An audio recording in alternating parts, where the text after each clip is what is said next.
আজকে আমি পুরো পিৎজা রেসিপি বানিয়ে দেখাবো, সেটা আপনারা সাথে থাকলে অবশ্যই দেখতে পাবেন, পাশে থাকলে অবশ্যই জানতে পারবেন। তো আজকে আমি পিৎজা বানিয়ে দেখাবো কিভাবে পিৎজা বানাতে হয়, কি কি দিতে হয়। তো আসসালামু আলাইকুম। তো আপনারা সকলে কেমন আছেন? আশা করছি ভালোই আছেন, আমরাও সকলে ভালো আছি, আপনাদের তো আলহামদুলিল্লাহ। তো আজকে আমি পিৎজা কিভাবে বানাতে হয় প্রথম থেকে শেষ পর্যন্ত দেখাবো। তো আগে আমি ময়দা নিয়েছি, তারপরে আমি বেকিং সোডা নিয়েছি, দেখালাম এই যে গ্রিন কালার মানে প্যাকেটটা দেখতে পাচ্ছেন। তারপর দেবো আমি বেকিং সোডা দিয়ে দিয়েছি, তারপর দিচ্ছি স্বাদ মতো লবণ, যাকে বলে নুন। তারপরে অল্প করে আমি সাদা অয়েল দিয়ে দিলাম, দিয়ে খানিকটা আমি এটাকে যেইভাবে লুচি মানে বানাবার জন্য যেইভাবে ময়েল দেয় সেইভাবে আমি আটাটা তেলের সঙ্গে মেখে নিলাম। তারপর দিলাম খাঁটা দই।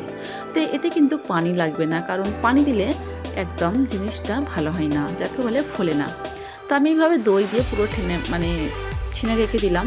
তো পিৎজার আটাটা এমনিতেই হালকা খাঁটা লাগে, তো সেই কারণে দই দিতে হয়, সেটা আপনারা অবশ্যই জানেন। তো এখান থেকে পিৎজাতে কী কী দিতে হবে সেটা আমি যাকে বলে ভেজ, এটা ভেজ বানানো হবে, তার জন্য ভেজ পিৎজা। তো আমি তার জন্য সিমলা মির্চা, টমেটো একটা নিয়েছি, একদম মানার মতো। তারপর পেঁয়াজও নিয়েছি, নিয়ে এগুলো কুচি করে রেখে দিয়েছি রেডি করে। তারপরে নিলাম আমি চিজ, তারপরে উপরে দিলাম টমেটোর সস, যাকে বলে মিষ্টি টমেটোর সসটা। তারপরে দেবে একটু হালকা চিলি সস, যাকে বলে সেটা একটু ঝাল। তো আমি টমেটো সস বানিয়ে রাখি না, অনেকে টমেটো সস বানিয়ে রাখে ঘরে, তো আমি ওটা বানিয়ে রাখি না, কারণ এটা খুবই তাড়াতাড়ির মধ্যে। তো সন্ধে ইফতারের নাস্তা। তো এইভাবে আমি বাড়িতে যখন তখনই বানিয়ে খাই। তো আপনারা এইভাবে চেষ্টা করবেন, অবশ্যই পারবেন। যারা জানেন তারা বারবার বানিয়ে খেয়েছেন, আর যারা জানেন না তারা এই ভিডিওটা দেখলে অবশ্যই জানতে পারবেন। তো আমি আটাটা মেখে রেখেছি, 1 ঘন্টা ওপরে হয়ে গেছে। তো আমি এইভাবে যার মধ্যে আপনি পিৎজাটা বানাবেন তার উপরে হালকা করে ঘি লাগিয়ে দেবেন। তারপর আটাটা পেন না দিয়ে বেলে দেবেন।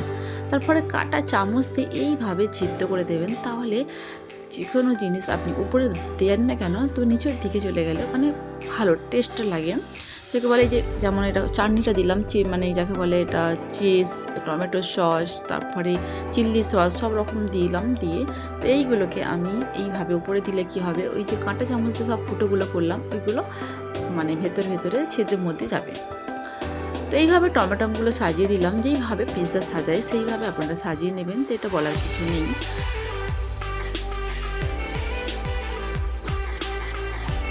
তারপর আমি সব কিছু দিয়ে দিলাম, সেটা আপনার সঙ্গে পুরোটা শেয়ার করতে পারলাম না, যেইভাবে সাজাই সেইভাবে আপনারা অবশ্যই দেখতে পেলেন। তারপর আমি দিয়ে দিলাম উপরে চিজ, যেগুলো টুকরো চিজ বলে সেগুলো ছড়িয়ে দিলাম, অল্প করে দিলাম। তারপরে স্বাদ মতো লবণও ছড়িয়ে দিলাম। তারপরে আমি যেগুলো দিতে হয় কী বলে ওগুলো, সব রকম মশলা, পিৎজার যেসব মশলাগুলো পাওয়া যায় সেই সব মশলা, দেখলাম আমি অনলাইনে মাঙিয়েছিলাম। তো আমার অনলাইনেতে খুবই ভালো জিনিস এগুলো এসেছে। তো আমি সব পুরো রেডি করে নিয়েছি, নিয়ে তারপর আপনাদের ভাইয়া ওই দিক থেকে আমার একটা দিমাগ দিয়েছে কিনা, আমি বালির মধ্যে যখন বসতে তখন আমার হাতে ছ্যাঁকা লেগে যায়, গরমের তাপ লাগে।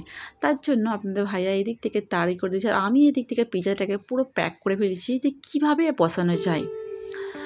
তো বারবার যখনই করেছি তখনই আমার হাতেতে তাপ লেগেছে, হাতেতে কি বলবো ফুসকা পড়েছে। তো তার জন্য এই যে পুরো একদম বালিটা গরম, এতটাই গরম, হাতের দুটো সাইডের মধ্যে একটা সাইড যদি লেগে যায় তো হাতে ফুসকা পড়ে যায়। তো আমি এইভাবে আপনাদের ভাইয়ার বুদ্ধিতে আমি বালির মধ্যে নিচের দিকে আমি একটা 3 পায়ার লোহার শিক দিয়েছি।